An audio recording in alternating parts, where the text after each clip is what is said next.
Ever notice how the same fight keeps coming back in your relationship like it never got the memo?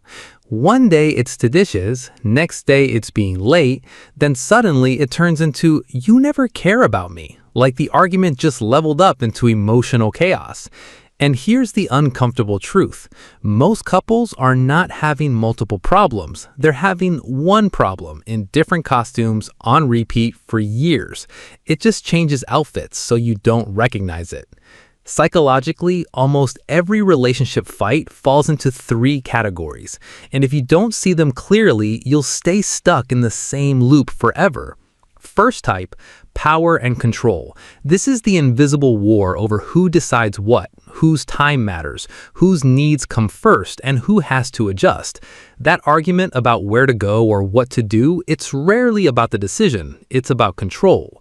Who leads, who follows, who gets priority. Second type, care and closeness. This is the emotional one. Do you even care about me?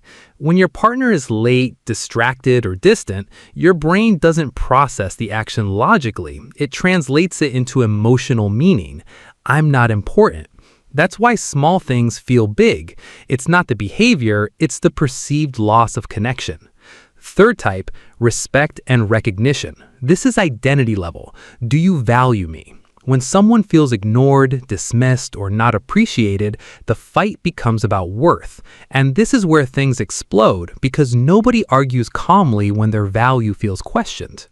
Now, here's the mistake most people make. You think you're fighting about the dishes or the phone or the lateness, but that's just a surface story. Underneath, there's always a deeper emotional sentence like, I feel invisible, or I don't feel chosen, or I don't feel respected. But instead of saying that, we attack with you always and you never, which instantly turns the other person into a defender, not a listener. And now, the loop begins. You criticize, they justify. They justify, you attack harder. And suddenly, you've created the exact behavior you hate together. That's the psychological trap. Relationships don't just reveal behavior, they train it. So how do you break it? First, stop asking what did they do wrong and start asking what am I actually reacting to?